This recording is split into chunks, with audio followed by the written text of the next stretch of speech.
Before I share my screen with you, before I share my screen with you, I just want to tell you a little bit about myself. I'm Anthony Latess, and I am a retired art teacher, and I taught art for a while. I also taught at the University of the Arts as an adjunct instructor, but I've been taking photographs since I was 16 with on my birthday that year, I was 1966, I think.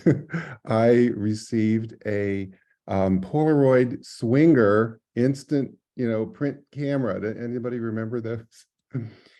I was ecstatic. Before I received that, I had no idea anything existed like that. I had an uncle who he actually was a great uncle, and he was in his 80s, and he was always exploring and experimenting and taking pictures. And he came to our house one afternoon and sat on our porch with my brothers and I, and he took our pictures with his brand new Polaroid land camera, and he was developing them in front of us, and we were just totally mesmerized. So when I got this Polaroid Swinger for my birthday, I took so many pictures, it was crazy, and I haven't stopped since. So, but what I'm going to do tonight is show you some of the things that I do with my photographs, because I consider myself a photographer, but I use photographs as inspiration, and I include them in works that I create, mostly works on paper, which would include a variety of other media like watercolor, gouache, pencil, pen and ink, just, lots of different works on paper media. And so I'm going to show you some of the photographs that I've taken and some of the works that I've created. And I'm going to talk about, well, let me share my screen with you, and I'll show you and tell you what I'm going to talk about. So let's see, I'm going to share my desktop first, and I'm going to switch over to my keynote. Can everyone see that?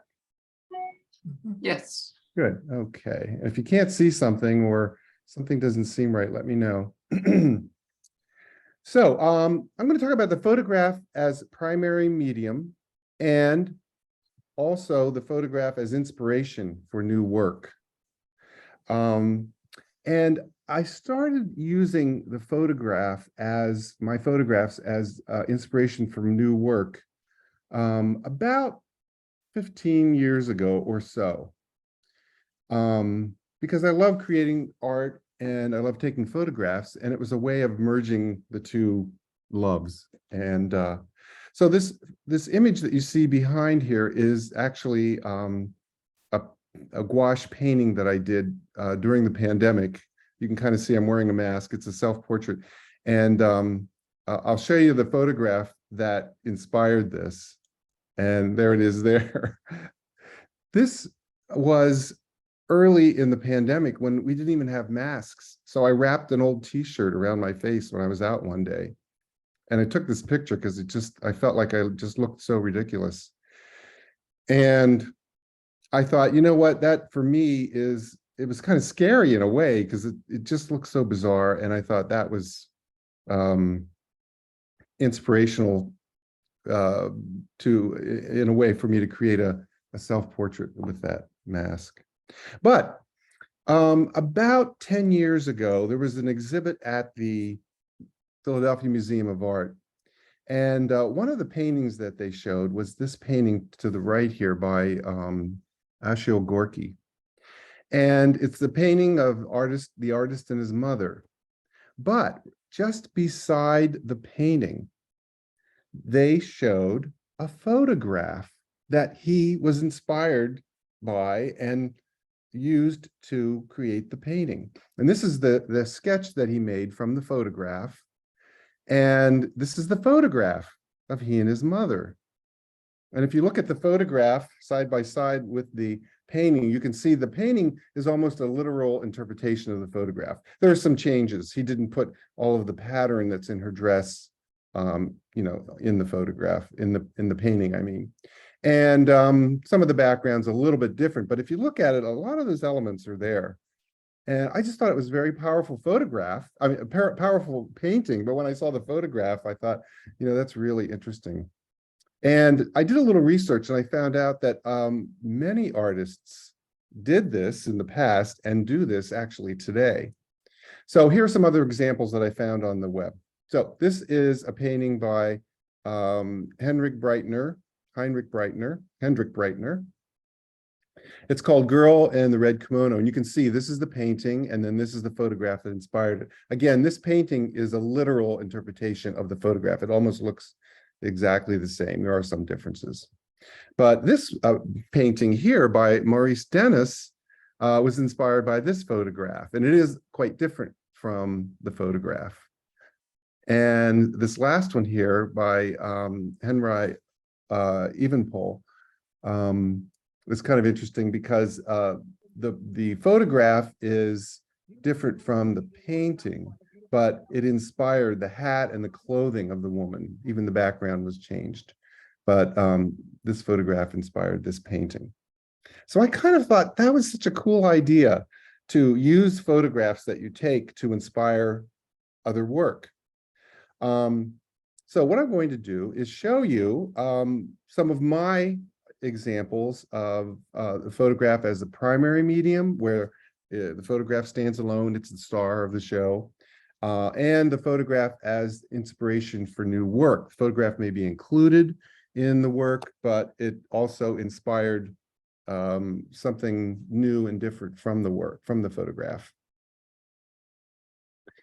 So I have some examples. I have tons of examples, but I limited it to 8 of photographs that I that I took as a primary medium. So the work includes photographs, and the photograph is the star. And this Some People's Lives link, which I'm going to click on in a minute, I just want to explain some of these. These were photographs of calendars that I took. So it's not going to look like a photograph that you might be used to seeing, but I'll explain what we did with the calendars and how we created about 10 installations. So this is all very conceptual art. This 4-block square, I took photographs in Old City in a 4-square block area, and I took them in the same exact location and position 4 seasons in a row. And I'll show you photographs from that show. This show was here in Old City back in, I think it's 2014, I believe. Pieces of the Alley, I went to Alfred's Alley and I was able to photograph some interior details and also exterior details. And then we put it together in black and white in Alfred's Alley, if you've ever been there. They don't really have a gallery there, but we kind of built a framework that we had the paintings or the photographs on, so people could see some of the details, even if they weren't able to get into some of the homes there to view them. This People, Places, and Things are photographs of my family, and I incorporated them into pieces on paper using gouache and other things. This Intersections is a series of 2 sets of photographs. It's kind of my foray into street art. I never really did a lot of street photography, and I kind of was playing around with it, and I really enjoyed it. So you'll see what I did, where I took images or photographs of an intersection from 2 angles. And they look like 2 completely different photographs, but if you look in each photograph, you can see where the other was taken from. And then a photograph of azaleas, which I enlarged to about 3 foot by 3 foot, and did some interesting things with those. This set of look-down photos is where I took 4 photographs of things that I was always looking down and taking a picture of my feet, or what I saw when I looked down wherever I was. And so I took 4 of these separate photographs and merged them together, and came up with a new piece, a new work on paper. And then botanical debris is something I love, botanical images, and I took lots of pictures of leaves and twigs and so forth, but I took them up close. I would lay on the ground and get really close compositions of things that were blowing around. It was quite crazy. So let's take a look at this Some People's Lives exhibit.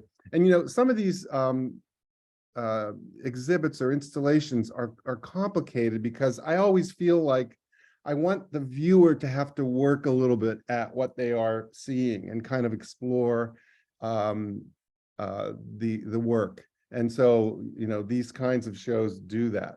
Can everybody see this? Okay. So Some People's Lives was a show, I think it was back in 2013, I believe, and it was an old city.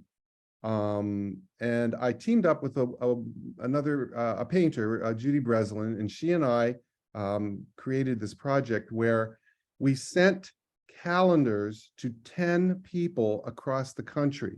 And we didn't know all the people. We knew some of the people, but then they gave the calendar to people they knew. So we didn't really know everyone. And then after 6 months, they were to mail the calendar back.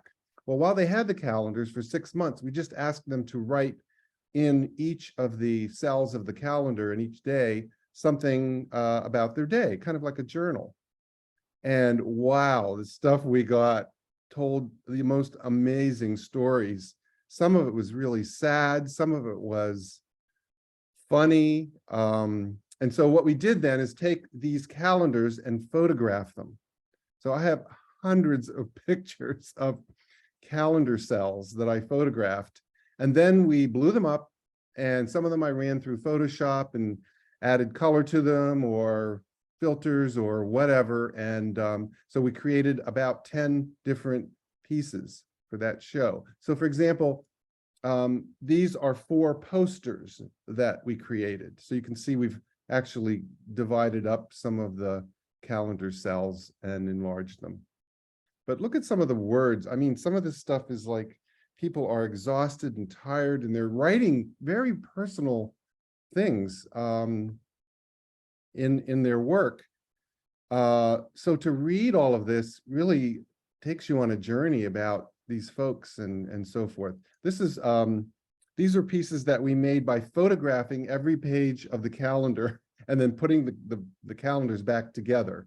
So we didn't want to have the actual calendar here. We wanted to photograph them. But what we did when we printed them was then we printed multiple copies, and we were able to cut the calendars apart and put them into other pieces that we created. So for example, this one is really bizarre. It's the calendar, rather than in a grid, it's in a line. So we took the calendar for a month and we spread it out across the page here. And if you would read some of these in sequence or in order, you can't really see what's written, but you'd have to get closer. But if you read them, they told this amazing story about this person, a month in this person's life. And it was just so amazing. People were going to doctor appointments. They were very ill. They were, lots of crazy things were happening to them. So this was kind of an unusual, installation that we created.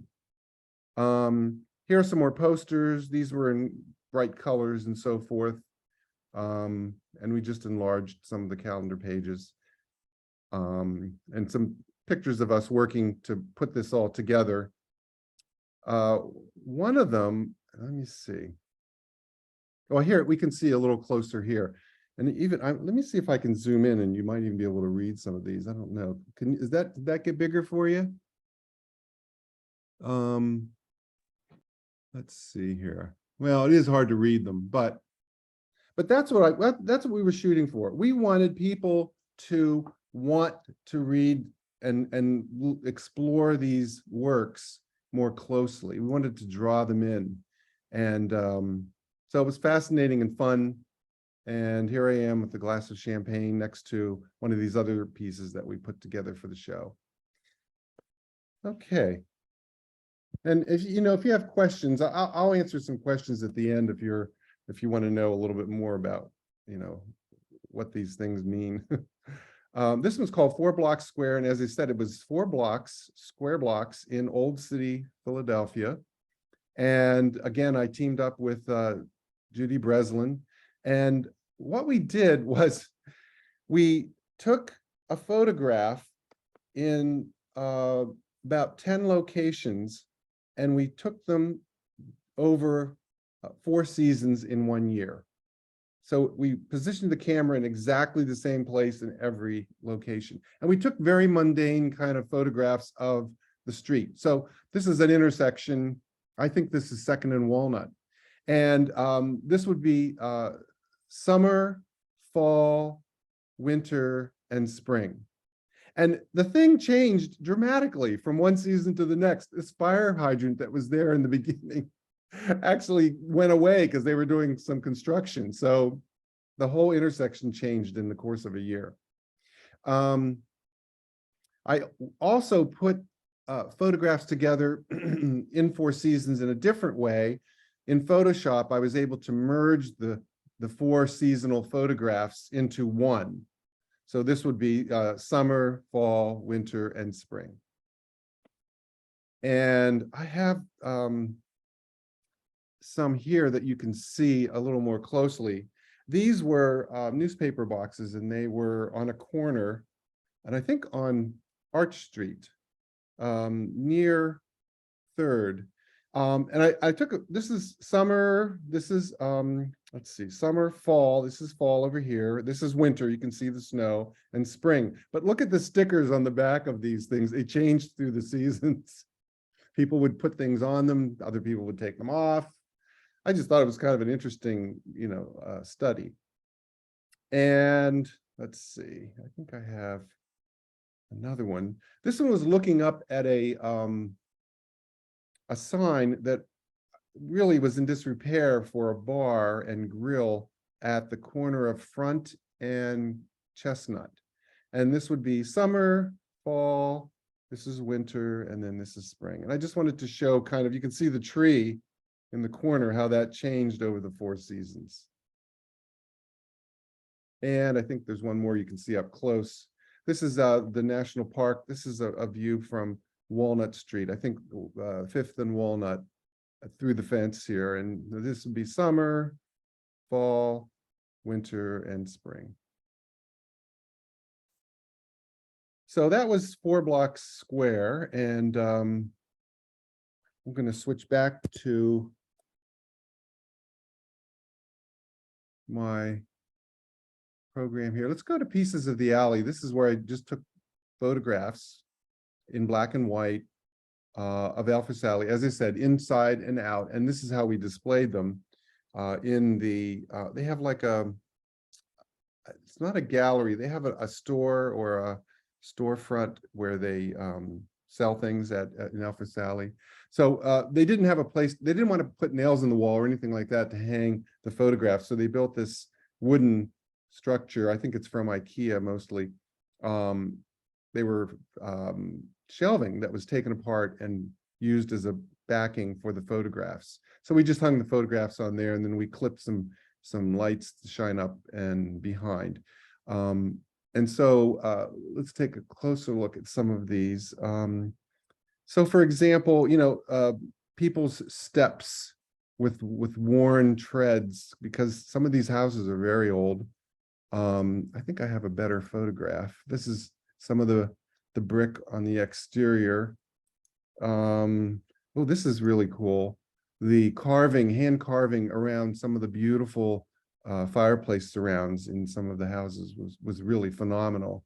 So we were kind of documenting these details in the homes, and at the same time, we were trying to give people a view of the details that they might, look at, that they may overlook. Like this handle here was hand wrought, probably, made many years ago.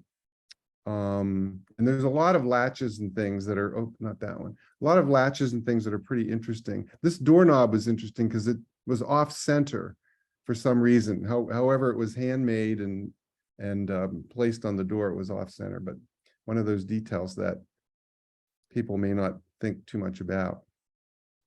So this is, of course, the photograph is the star of the show. So I would say this is a good example of the photograph as primary medium. People, places, and things. Let's take a look at this. These are pictures of my family. They probably don't realize that I'm showing you these on Zoom.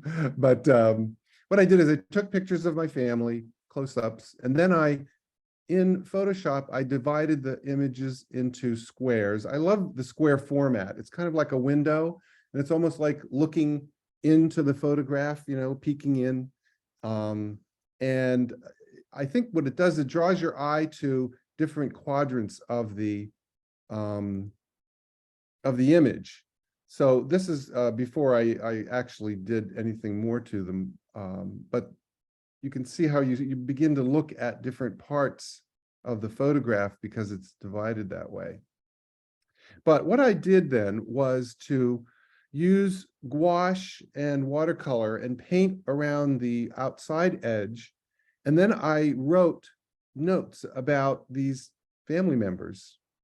And so here, for example, it says mom likes talk radio, and she listened to talk radio all day long, just about. I talk about calling mom today and talking with her about what she was making. And the thing is, these are very personal images, but I wanted them to be because they were my family, and I wanted to create a work that kind of went deeper than just the picture itself.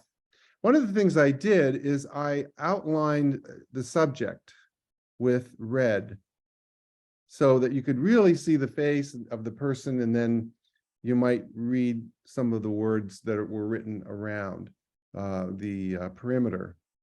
And not all the writing is readable. I always feel that you need to give the viewer, you need to have them work for what they're looking at and to get out of something what they want. And you may not give them everything. They may have to figure things out. The viewer might have to work a little bit. And so maybe what I've said in some of the writing here didn't make a lot of sense until you read something else. And then it's like, oh, okay, yeah, I see that. All in an attempt to have people kind of get more involved with the piece. So that is people, places, and things. And this intersections project was one where I took these are very large photos. They're like almost 30 inches wide and about 24 inches tall. I had them printed up on 3rd Street let's see, oh no, I had these printed at the Athenaeum, if anyone's familiar with that. They do large format printing. So this first one is, look, of course, Independence Hall, but look at the shadow here, the silhouette of the wall and the caps on the walls. And you'll notice the same silhouette of the wall here. And that's because this sidewalk actually lines up with this, with another sidewalk going this way behind Independence Hall. So this is Washington Square, the lone walker. And this is Independence Hall with the lone statue and the same silhouette here. But so these images look very different from one another, but they're actually linked in proximity, which you wouldn't know unless you actually walked out there and looked for these scenes. This is another one. This was in upstate New York. And if you look at these columns and this long walkway, I thought this was so interesting because the sidewalk was actually covered over in this little town. And if you look at this top image, this is where I was standing, and I took a picture of this sidewalk going this way. So this photo, or part of it, or the location of it, is actually in this photo. And I just wanted to link them in that way, just because I think it's interesting to explore elements in a photograph and to maybe say, oh, you know what, those are up here, these are up here, or these are down here, just to go a little deeper.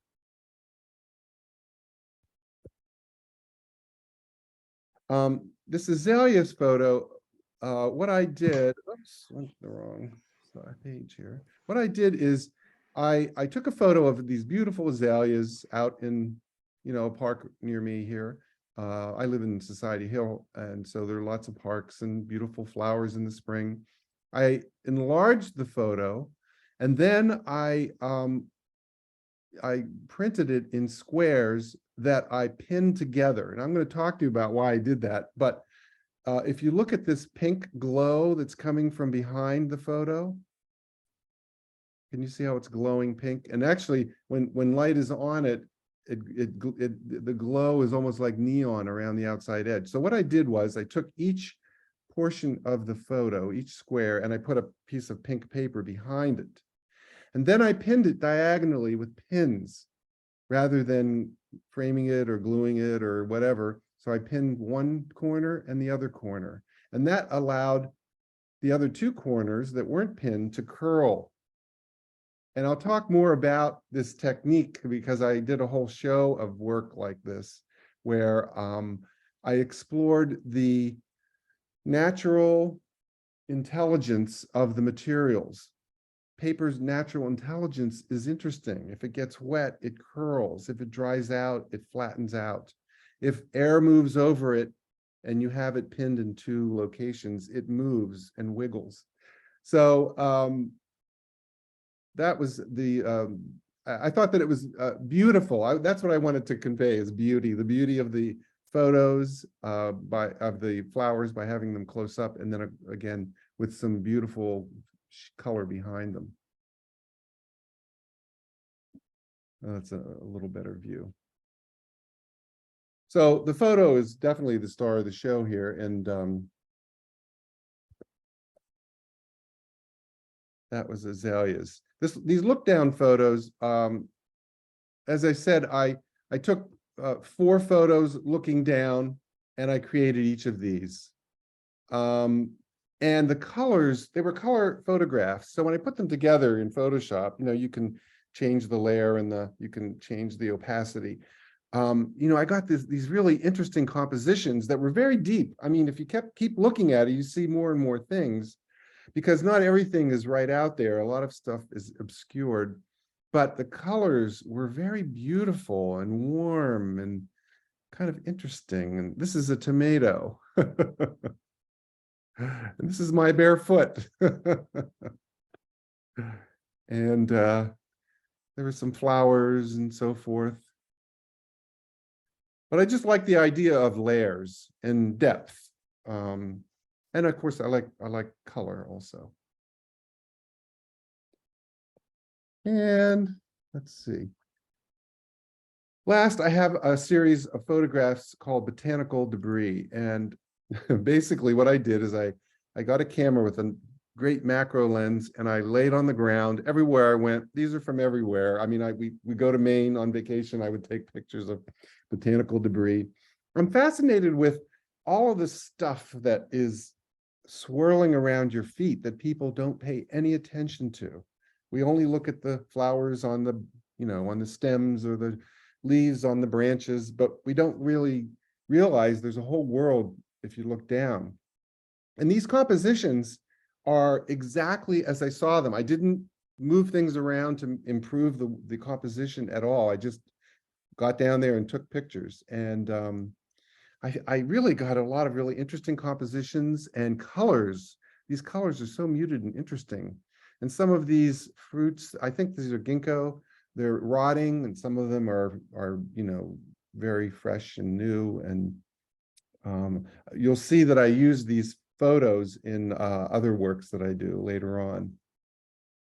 And I just liked getting close up to things, because you see details like on this acorn, this beautiful texture around the edge of the acorn. It's just so fascinating to me that nature is so beautiful when you from far away, but even close up. And then some really funny things happened. Isn't that a pretty composition? I just loved it. I loved the drops of water on the clover and so forth. But some of the things that happened was I didn't notice when I was taking the photograph that there was trash in some of the photos. So you'll see a lot of cigarette butts, and there's chewing gum wrappers and other things that you'll spot along the way. Some of them are hidden more than others. But look at the color of this dying ginkgo leaf, which is so beautiful anyway, but the color is so rich. I don't know, can you see the cigarette butt down here? I think the juxtaposition of the trash with the beautiful dying and dried, debris is kind of interesting. This is like a gum wrapper. There's probably gum in there. So, oh, look at, I don't know where all these cigarette butts are coming from, but I didn't anticipate seeing those. And sometimes when you're photographing close up, you don't really see everything that you're actually capturing. So those are examples of some of my work where the photograph is kind of the primary medium. It's the star of the show. Now I want to show you some things where I use the photograph as inspiration for new work. And I did this show at the Butler Institute of American Art in Ohio in 2014. And basically, it's kind of a complicated show. I created 10 installations. The show was called I Remember, and it was about, remembering photographs that were taken. And these are pictures of me putting the show together, putting the installations together. Photographs that my family had taken when I was younger. And what I did then is I took those photographs and I blew them up so that they would be bigger. And I actually went to these locations as an adult and took the photograph again. And I like that idea of time, what happens in one photograph, and then time passes and what happens with the more current photograph. I just like that idea of time passing and memories and how things change. So what I did is I took these photographs, I blew them up. In Photoshop, I was able to divide them into squares. And then I created a backdrop for each photo that I thought represented the photo in some way. And I printed all of these in colored ink on my inkjet printer. And then I pinned everything together because I wanted it to be very impermanent. Memories are not permanent. Memories fade and they change over the years. So some things that you think about in one way and think you remember, when you go back to seeing it, it may have changed in some way, or maybe it isn't what you quite remembered. So I wanted it to be a very impermanent installation. So it was very fragile. And I pinned everything together. This is not me, this is my brother. I've told them that I've used this photograph. He's standing in my mother's sink, and she used to give us baths, in a little basin when we were younger. But I think he was ready to break out and use a bathtub. So this is the first one. One other thing that I did, and you remember I did this for the other photos where I photographed my family. I outlined the subject of the photo so that you would be able to see it then and now. I wanted that view of the subject over time. And I did some writing again on pieces of it. So for example, this was called the guide photo. And this one was the original. Notice it's in black and white. So this might have been taken when I was, let's see, my brother is 2 years younger than I am. So I might have been 4 here. I don't know. No, I might have been 1 or 3. I'm not sure how old I was. But anyway, this was a photo that my either father or mother took. In fact, their little fingers, my mother, I think it was my mother because she would have been giving us a bath. But her fingers were in the photograph. And my family, they took photos of everything. And then I went back to my mom's kitchen again in 2014. And this was a picture that I took of her hands making manicotti because she was a great cook. So this is not the finished piece. I'll show you the finished pieces. in this next link. Well, actually, I'll show you the guide photos next. So these little photos are the original photographs, and they are called the guide photos. And so what I did was to, again, use watercolor. I used watercolor rather than gouache this time because it's more transparent, so I let the photo show through. And then I wrote what my memories were being here. This is Toronto City Hall, and at the time, this must have been in the 70s. When I was there, it was so monumental and so amazing to me because I had never seen a building like this before. There were two half-round buildings that kind of came together in the back. And I was just totally mesmerized by the architecture. And so I took a photo of it. And this is Niagara Falls that I think my dad must have taken a photo of. And we were there as a family, many times, but there were people climbing up on the rocks and looking over the falls. And I wrote some things that I had remembered when I was there. So these are called, I call them the guide photos because they're the original photos. This is in a church that my family went to, and it was built to hold like 2,500 people, Roman Catholic church, but they invited artisans from Italy to come and lay marble and put mosaic in and do all this really interesting stuff to this fascinating building that's still there, but guess what? It's not a church anymore. It's just an empty building. So these are guide photos where I painted and wrote this is my first school, built in 1950. And this is the new edition in 1965, they added on. And this is sad for me. It's my grandfather who lived with us, and we built a new home. And this is the day we moved him from the home that he had built and lived in. And he's in his 80s here, and he passed away several months after moving in here. But this is him in the living room of the new home, plastic on the chairs, the furniture had just been delivered. We have no carpeting. And there's a little TV here in the background. So let me show you some of these pieces completed. But you can see how I used photographs, but the photographs aren't necessarily the star of the show in a way. They become a part of this concept of memory. So for example, this is the guide photo, the original photo of the interior of this church. And this mosaic was just glorious, and it is monumental. I don't even know how big it was, but it's huge. And this is the new photo that I took. And because I wanted it to be impermanent and delicate and fragile, I pinned everything diagonally. So some of the pictures are actually curling, and any movement of air makes them move, and they look like they could just fall off of this backing that I had them on. So there were 10 of these. Maybe we could look at a few of them. This is the exterior of that church, shaped like a windmill, made of brick that was made specifically for the building. They wanted it to look Roman and old, and so they took the brick company, and they bent the brick. So some of them are bent, they're not straight. They put fingerprints in the brick, they added straw to the brick, so there's lots of texture and interest, and the church was built in 1962.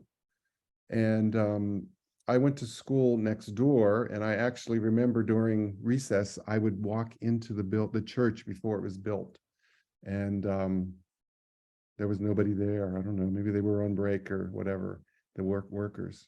This is that one where my grandfather's sitting in the living room, that photograph that we took in 1967, moving into our new home. And then this is the home, many years later, from the same vantage point, and my grandfather would have been sitting there. So I outlined his image. And then I also cut holes in some of the parts of the photo so that the background would show through. And, my mother in this home had appliances back then that were harvest gold and avocado green. And so I used those kind of 60s colors in the background. And this is Toronto City Hall. This was then, and this is now. And going back to it, it looked much smaller than I remembered it. But just as impressive.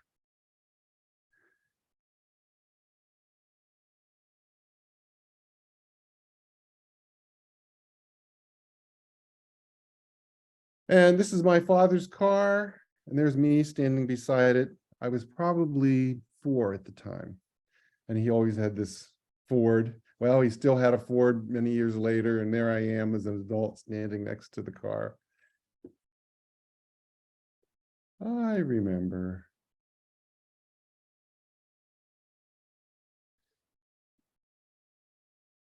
And I took some of those photographs that were botanical debris, and I made a book. And I love combining text and images. And so what I did is I took the photos and printed them, and I put them in the book, and then I put a word that went with them. So this word was howdy. I always thought it was, saying howdy. And they all have a different word to kind of evoke a mental image about what is happening in the photo, even though it's debris. That's very chaotic. Hunch. Did you ever see someone hunching over? I felt this twig was hunching. This was definitely a shield. Stay away or you'll get hurt. Strewn. Spy. Ooh. Hin.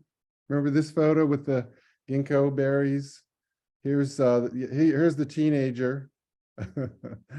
This is grandma and grandpa. Maybe that's grandpa. Mom and dad, This is Aunt Tilly over here. Cuddle.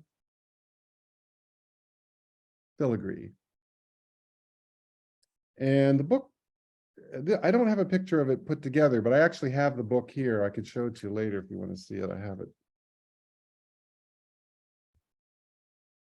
And I love the idea of bookbinding or binding a book together. I created another book. I call it Portfolio. And this book also had those botanical debris images in it. So what I did is I folded the pages using an origami fold that actually ended up looking like this, where it made a pocket. And what I did is I slipped the photos into these pockets. And I wanted the photos to be loose. I wanted you to be able to pull the photo out and hold it in your hands and look at it the way we used to do. Remember, we used to look at photos in photo books, or we'd get a pack of photos back from the developer and we'd hold them in our hands and look at them. So I created a book where you could actually pull the photos out and examine them. And I have that book here too. I can show you that later. But this is the process of binding the book, putting it together. And it ended up looking like this. So I made the whole thing.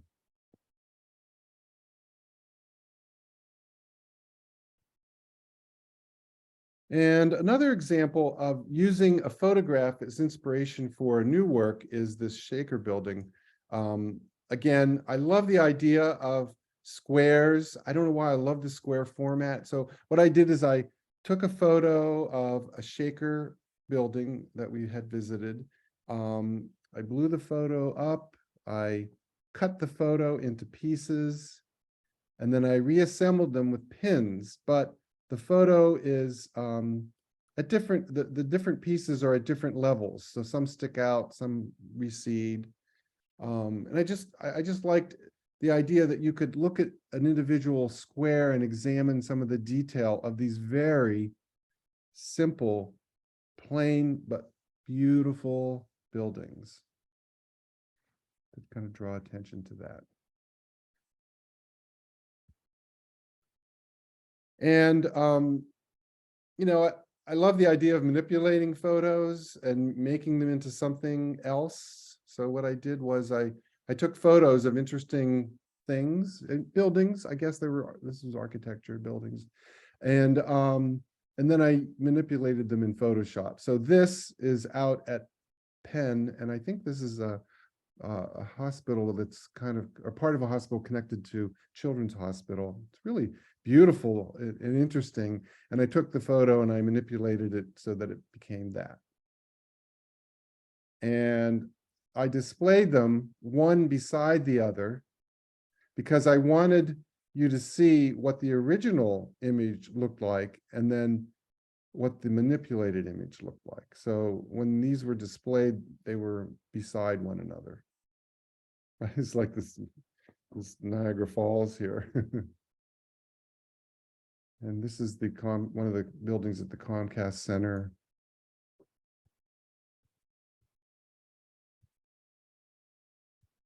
And this is actually a wood turning shop in Old City. And I was able to get a glimpse inside with a tour. And it was so interesting. But look at the turquoise window frames. I thought that was interesting. So that became this.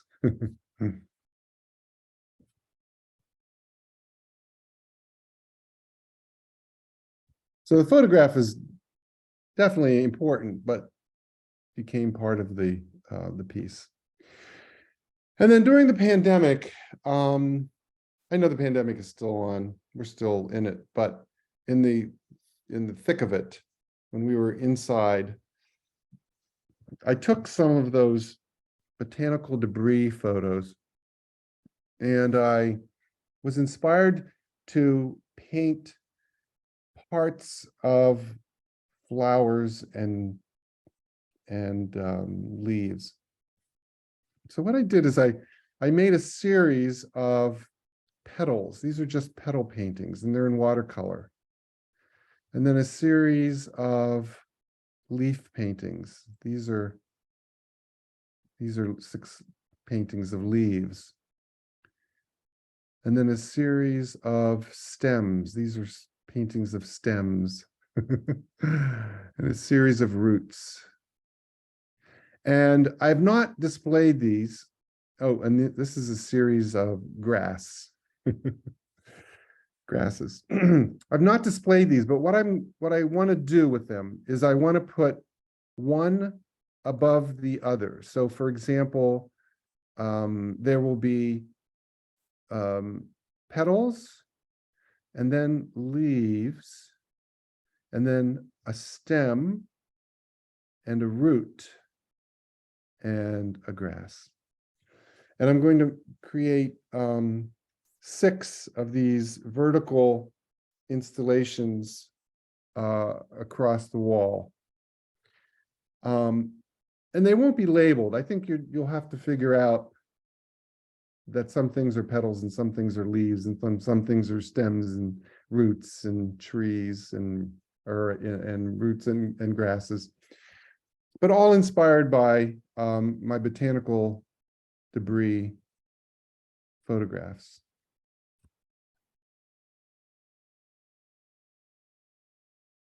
So this last example is one where I took a photograph, and this is of the Merchant Exchange. It's on the back of the Merchant Exchange at 3rd and Walnut. It's a very beautiful building. It's one of my favorite buildings in Philadelphia. And what I did was I love these line and wash drawings. They're really kind of cool. So you take the photograph and then you draw with a dark waterproof marker a line drawing of the image, and then you wash over it with watercolor to add your color. And I just love these. They're very literal. Like, this is exactly like this. The painting is exactly like the photo. But I just love that view or look or interpretation of some of the images that I take. So it's called line and wash. It's something that a lot of people enjoy doing. And I enjoy doing it too. So I hope that I mean, you see the idea that I was thinking of, where photographs can be used as the primary medium, which most of the time they are, but they are also very inspirational for new work that one might create. Anybody have any questions that you'd like to ask? I can unshare and come back.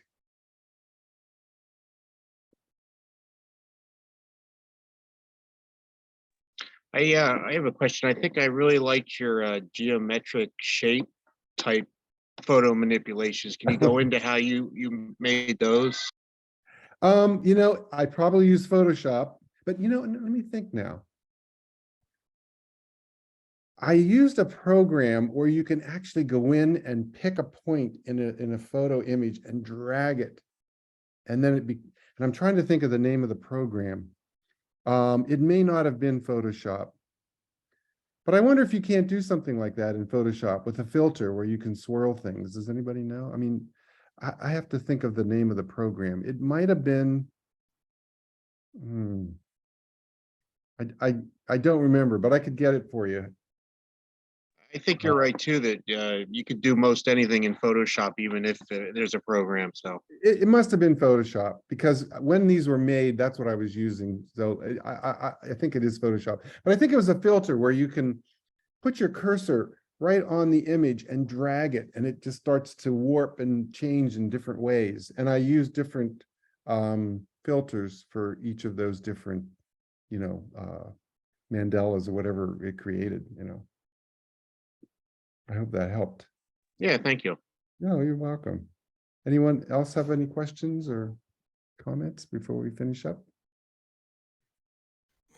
Well, this was a lot of fun. Thank you for hanging in there. I know I have a lot more of this stuff, but I won't do that to you. But maybe some of your photos can be instrumental in inspiring you to create your next watercolor. I know Warren. Hi, Warren. I know you are inspired by photographs to create new works, but they're not new works on paper. They're new works on many different materials. Huh? So, well, thank you all. Adam, do you want to close up? Thank you for putting on this presentation. Oh, you're welcome. That was a lot of fun. And let's see. I'm looking for Jenny Lynn. Yeah, I'm looking forward to seeing you next month. Yes, Jenny Lynn, you got to save the date, please save the date, February 21st. Jenny Lynn, photographs, collage, sculptural works. We're looking forward to it. I just think it's absolutely amazing that you can spend 1 hour of your time and come away learning something that inspires you to try, or just something you've learned of another way of using photography. It's what the photographic, I keep saying this, but it's what the Photographic Society of Philadelphia is about. We really just want to explore photographs, explore methods, explore images, explore people's ideas of what to do with photography. And I cannot, Anthony, Tony, just thank you. And this is a side of you that I did not have a clue about. So thank you. Just thank you so much. My pleasure. Yeah, it's, I don't know where there are no questions. I think what happens with our programs, people get so much information within such a short time that they're still trying to process it. Yeah, I agree. So are we all going to have a very good and healthy night? A very happy January, and get ready for February. Have a very happy Valentine's Day, right? That's really, I think we're, as there are questions. questions, comments, anybody? Are we going to bed now? Okay. And Anthony, thank you, thank you, thank you, thank you, thank you. And Welcome. and Good night, thank everyone. everyone who took time out of their evening to join us tonight. I really appreciate your attendance. Thank you. Thank you.